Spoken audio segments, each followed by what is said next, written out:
The next presentation will be by Shun Fung on migration of iron.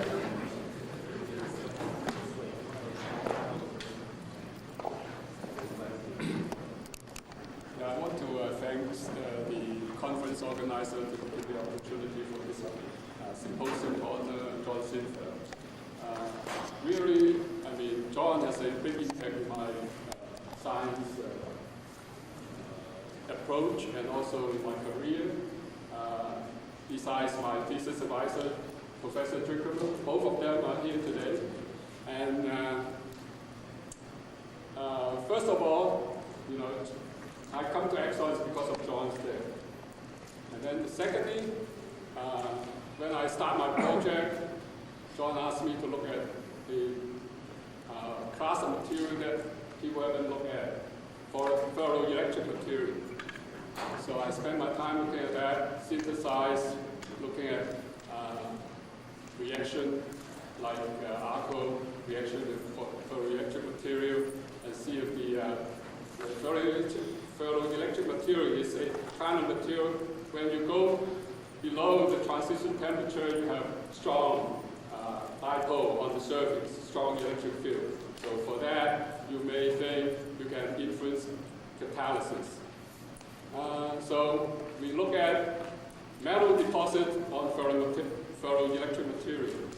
Barium titanate is a ferroelectric material, and we put platinum on it, and that's how we discover SMSI effects. And we go to look at higher temperature reduction, so we will put the platinum in the metal state above the transition temperature. When we cool down, we'll look at the effect of ferroelectricity. Now, although the SMSI effect is not ferroelectric effects, but because of that, we discovered the SMSI effect. And the second one is in the platinum iridium catalyst. Now, during the 1970s, John discovered that, and they did a very detailed study, kinetic study, and know the benefit of iridium. It gives you much higher activity than the other bimetallic catalysts. But also, when they look at the reaction, under certain conditions, even for the iridium that has a much higher cracking activity, you can get much higher yield if you use light method. That is because when you make the methane, it dilutes the hydrogen in the recycle. So they have very good understanding on the reaction chemistry of platinum iridium. But the whole process needs regeneration also. So they have a very creative way to do low temperature regeneration using chloride protective burn. So you can regenerate the catalyst at low temperature. You won't accommodate the iridium, so you can go through a semi-regen application. Now, also they have a redispersion process. Once you accommodate the iridium, they can redisperse it. But the conventional platinum redispersion procedure cannot be applied because of the sensitivity of iridium to oxygen agglomeration. So there's a lot of research at Exxon at that time looking at platinum iridium redispersion. The process that they come out is quite complex. You have to go through multi-cycle chlorine trip. So once the catalyst is commercialized, after a few years, John is not satisfied with a so cumbersome redispersion procedure. So he wanted me to look at how we can facilitate redispersion. It's a very tough problem, but I am happy that he gave me the opportunity to look at it. Actually, if he look at it, he will get this much better or faster result than I do, or more imaginative solution. But since he is very busy on the other thing, so he gave me this problem.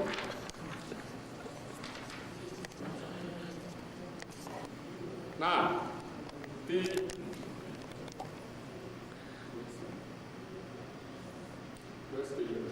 Down down toward the bottom. On the side? Okay, fine. What the main trouble with iridium is it has a very high sensitivity to oxidation. Okay? And so if you use a traditional pattern redispersion procedure, you cannot redisperse pattern iridium. You can do this for the pattern cast, no problem. Now, if you understand the redispersion chemistry, you can devise a method very close to the pattern redispersion procedure to get it going. Now, up to here, so if you're just interested in science, this is done.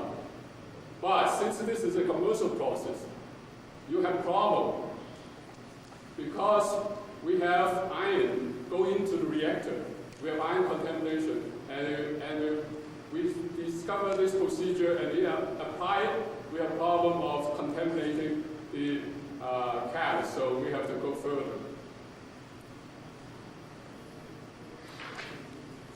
Before we talk about that, I want to show you at the time before I look at how to redisperse iridium or how understand the redispersion chemistry. This is the knowledge before I start, or even after I start. This is the 1985 publication. What you see here is for platinum, you can redisperse it with chlorine plus oxygen, no problem. But when you use the same method on iridium alone or platinum iridium catalyst, it doesn't work. And also in this publication here, it mentioned if you have platinum on aluminum, if you first chloride or increase the chloride content, then you can just use air calcination. If the chloride is not removed from the platinum on aluminum cast, because when you make the catalyst, you will have chloride, like 0.6% chloride or 0.9% chloride. And you can use a calcination to redisperse it. But if you do it on here, you just get agglomeration. And now here, there's a redispersion procedure. This is Exxon's pattern. And you have to use chlorine, but also you have to use multi-cycle redispersion to get a appreciable amount of redispersion, but you cannot never completely redisperse the iridium. And this one is a mobile pattern, and they also cannot use HCl plus oxygen to redisperse. So the big thing is why platinum, iridium is so hard to redisperse. You cannot use the same procedure to redisperse the iridium. Here, I just show you some literature data. Now, in the commercial unit, the H catalyst when it discharged is iridium agglomerate. Even after copper, it doesn't show IRO2. Why? What it is when you agglomerate iridium into big particles, when you coke burn to form IRO2, and then when you reduce, go back to the anode unit, you have agglomerate iridium. When you go through multi-cycle, you accumulate iridium agglomerate. But when you take the iridium agglomerate, go through the last coke burn cycle, the iridium large agglomerate doesn't oxidize to IRO2 up. So you will not see them. You will see them as iron metal. Okay, so here is a literature data showing if you have a bimetallic particle, platinum iridium, this is made by a mixed solution reduced by boron hydride. And if you do that with chlorine, you can see you can redisperse it. Done, but not completely. Now, if you have separated agglomerate platinum and agglomerate iridium, this procedure cannot be used to redisperse iridium. Iridium doesn't go down. And if you have just iridium agglomeration, you can see it doesn't move.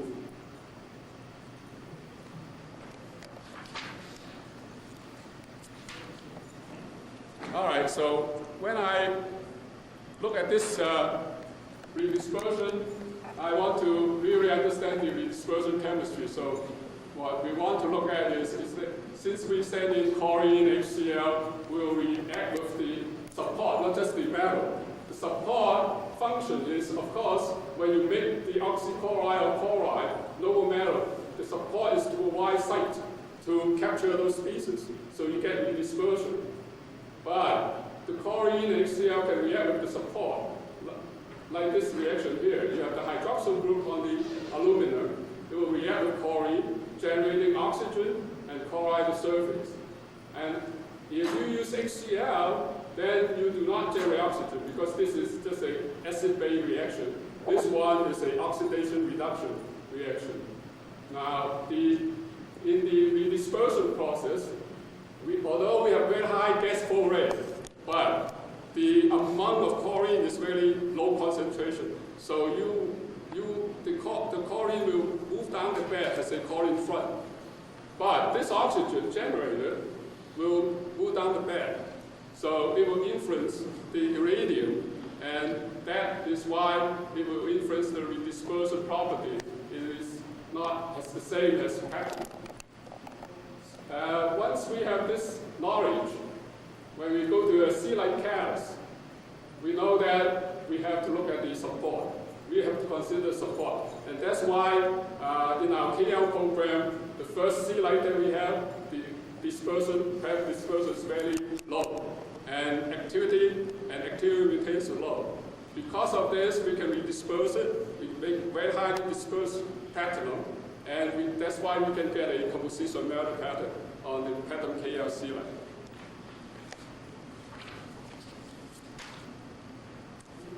All right, now I want to show you what happened, what kind of gas species we detect during the redispersion.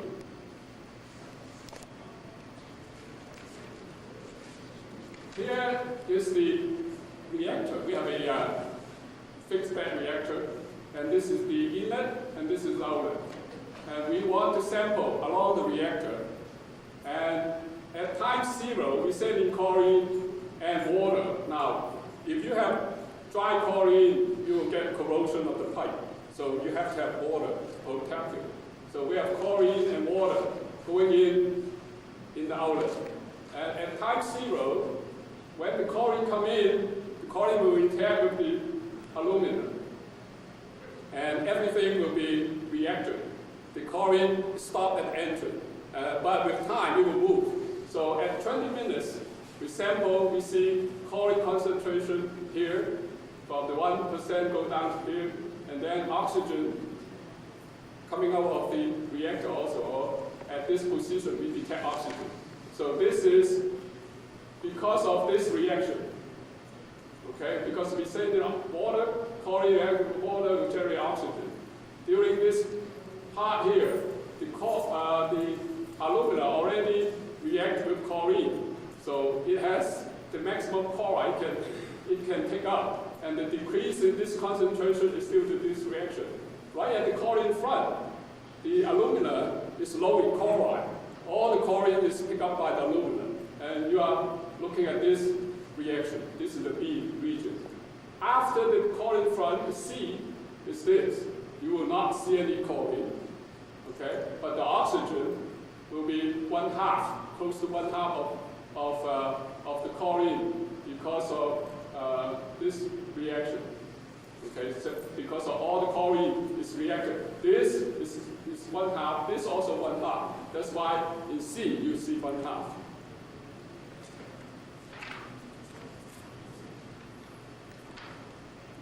All right, now, when we wait for 45 minutes, all the alumina will be reacted with the chlorine, and the whole region is A now. And what you have is at the outlet, you will have concentration of chlorine go down to around 0.6, and oxygen rise up to about 0.2, and you get this reaction here. Okay, so only 40% of the chlorine is converted. That's why you get 1/2 oxygen come out will be close to 0.2 or 0.25. But some of the oxygen is reacting with the noble metal. So region B and C is gone now after the chlorine breakthrough. All right, what happened with the catalyst now? we show you the gas phase. Now here's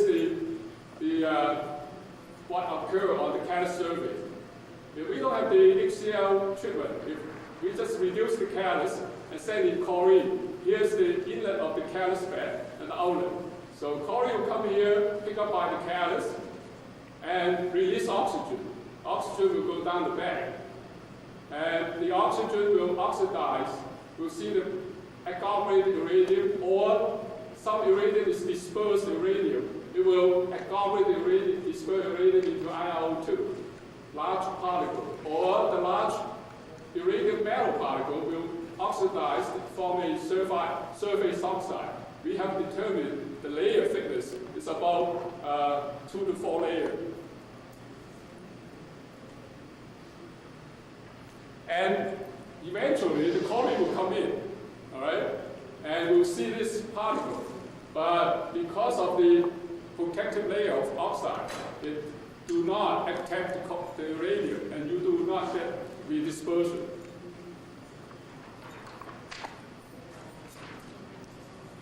Now, if we do it a different way, since we know that we can use HCl to carry out the hydroxyl group on the surface and chloride the aluminum, after we do this, we go in with chlorine. Now, even add oxygen in, okay? What you have is, you have, in this picture here, you see, instead of OH, we have chloride already. We have highly chlorinated surface. And now, when you have chlorine and oxygen, you do not form the oxide layer. You will form oxychloride. And this will give you dispersed iridium.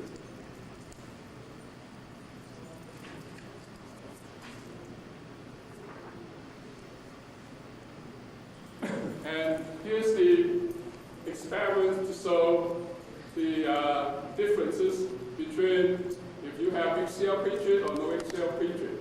Here you have agglomerated 80% IO2 agglomerated catalyst, 0.3% platinum, 0.3% iridium or aluminum. The first step is the reduction step, because we have to turn the iridium into metallic state before we can disperse it. So we have to reduce it. Now, since the chloride on the discharge catalyst from the commercial unit is very low, it's around 0.6, or if it is high, it will be 0.8 or 0.9, but still low.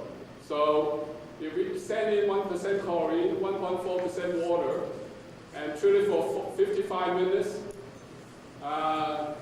at the end, you take the catalyst out, you can analyze it. There's a lot of chloride in the catalyst, 2.1. But there's not much redispersion going on, and you see there's some IR agglomeration because this thing still have 20% dispersed IR. And because of the oxygen released during this reaction here, and also chlorine react with the hydroxyl group on the aluminum, that oxygen will oxidize the dispersed iridium to form IO2. So you don't have much redispersion. Now, the second run is same thing, but you add oxygen in, you get more agglomeration. So the overall dispersion is about the same, not much redispersion here. But if you go in with a reduction and then HCl pretreat, that means you react all the hydroxyl group away on the aluminum, chloride the catalyst, and then you, at that point, you can analyze the catalyst. It gives you a 1.9% chloride. And if you use even lower chlorine, high oxygen content, water, and you get 100% dispersion. Okay. And this is this same thing here. This one we can use dry treatment because we have oxygen to protect corrosion. And also here we can use HCl. We don't need to use elemental chlorine. We are generating chlorine by the Deegan reaction. Oxygen plus HCl will form chlorine and water. And using that in situ generate chlorine to redisperse the iridium. And up to that time, no one can use HCl to redisperse iridium catalyst. So once you know what's going on the surface and how the redispersion chemistry control, you can use HCl plus oxygen, just like you use it for the redispersed pattern. Okay. When we test this procedure in the commercial unit, yeah, we have corrosion probe in the commercial unit. There's no corrosion at all. But we see iron on the surface. Okay. Now why? What happened is, because for science we can solve here also. Now for technology we have to solve this problem.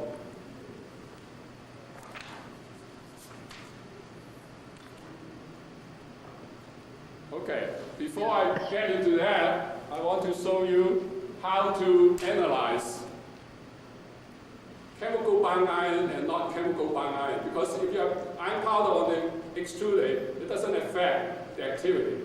The only time it affects the activity is you have iron reacted with chlorine and it form iron chloride and spread onto the aluminum surface and it poisons the acid site. And also interact with the noble metal, and you get low activity. So you cannot get iron contamination on the extruder. So in order to do that, what we do is we will physically mix the extruder with iron particles, okay, and do that experiment. But we have to analyze how much chemical bound iron. We have to separate the unbound iron from the total iron. So we have to use sonic bath to dislodge the adhere physically bound iron. And after removal of that, we can grind the material down and use X-ray fluorescence to determine how much iron on the catalyst. Now, during thermal treatment, the physical adhere iron will increase with increasing temperature. And here's the data I showed you. When you are treated the mixture of iron powder with extruded at 240.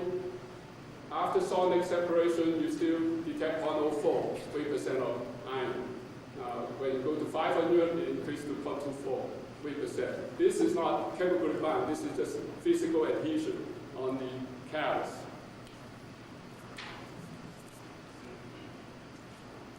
Here's the experiment we performed. We use this catalyst, extruded, and at atmospheric pressure, 510 degrees C. And the drawing here is inlet to outlet. That means this inlet, middle, and outlet. And in the inlet section, we have 0.5 gram of iron filing. And then in the middle section, we only have the catalyst.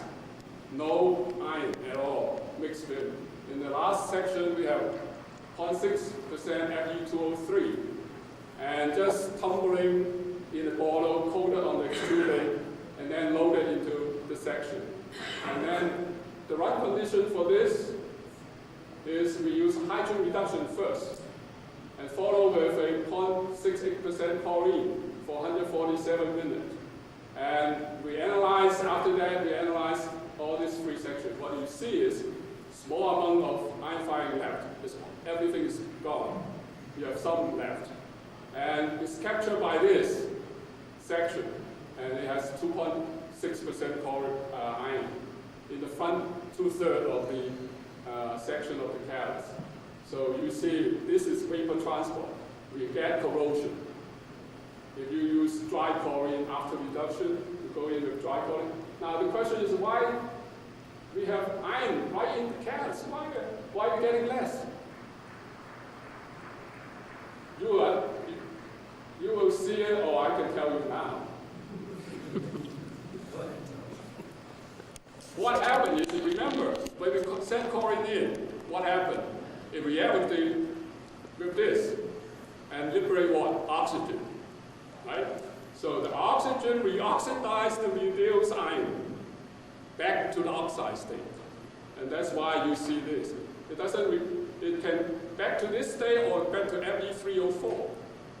And that's why you have less, even if you have matter in there, mixed in with it. Okay?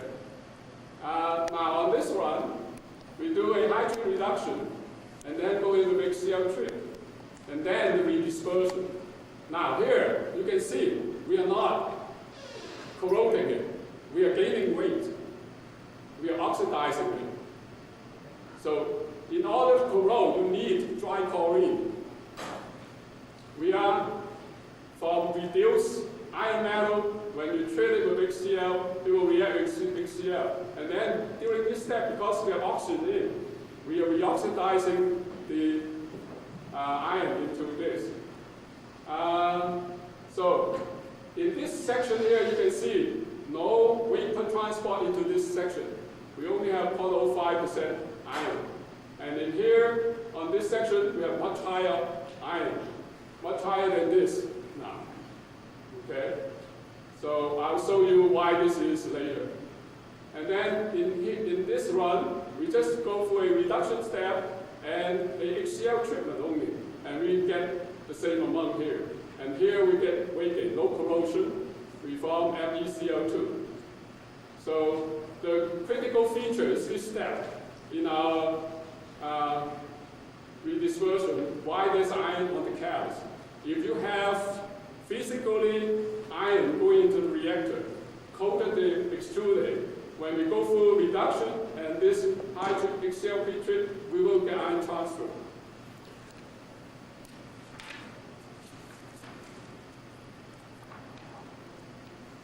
Here is the thermodynamic data to show you why that happened. If you have metallic iron, free energy say you will form this.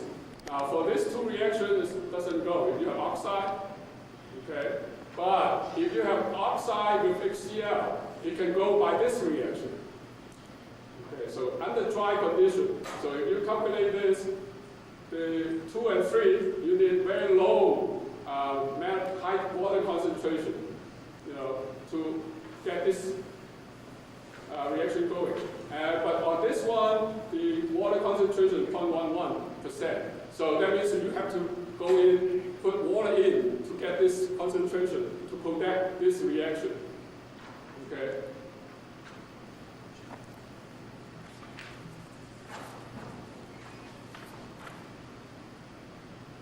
And here's the diffraction pattern showing this. You have the iron oxide coated on extruded, and if we go through a reduction step, of course this will reduce to iron metal. But then we follow with HCl treat step. And you can see we are reacting this with HCl and generating Fe2O3 back in here, in this one. Okay? We start with Fe3O4. After reduction, we get this. We get this peak, this Fe3O4. But after the reaction, we disproportionate this into Fe2O3. And this will go onto the catalyst. And you can see the peak coming up. And the inlet section will convert a lot more than the outlet section, because the outlet section will generate water. During that reaction, water is produced sweeping down and protect this outlet section. So you have less reaction.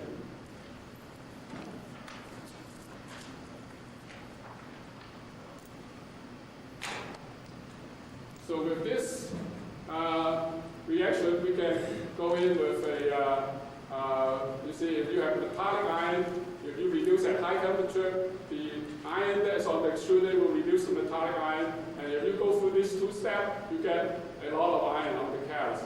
But if you go through with a steam treatment first, convert the metallic iron back to the Fe3O4, and then you can use water protect to do a HCl treat, and then try chlorine HCl plus oxygen redispersion. You do not have much ion transfer. This is just physical adhered iron.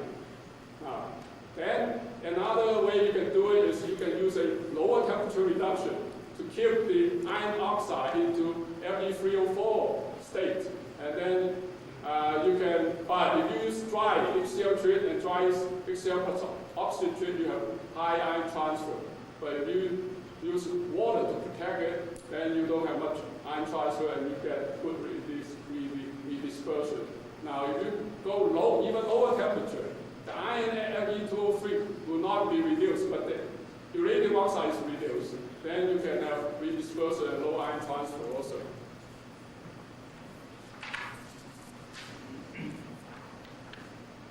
So here's the conclusion. So the main thing is you have to know which step is critical in the iridium redispersion. And the main thing is you have to provide high chloride on the catalyst. And then you can use oxygen. Because you can use oxygen, then you can use HCl plus oxygen. You don't need to use elemental oxygen. And then the main step in the ion transfer is during the HCl pre-treat step. And you have to design the condition so the ion will remain in the oxide form. And you can use water to protect that, to avoid ion transfer into the catalyst. Thank you.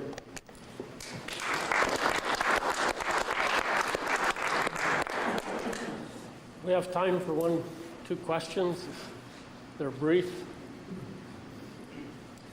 How much total iridium can you redisperse? I think we have tried up to 0.6%. 0.6. We haven't tried higher. I think there's a limit. Yes, sure.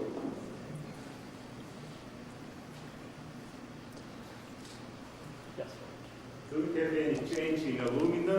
You have a pretty harsh condition like steaming, and alumina may change, not only iridium. No, the alumina doesn't change. Still gamma alumina afterward. You know, we are only at 510 degrees C. The same surface area, not Yes. change in alumina? Yes. I mean, the water is only 2% type or lower. Well, again, let's thank the speaker for that presentation. The next speaker is also a colleague of John, Grayson Vaya. He will describe some bimetallic cluster.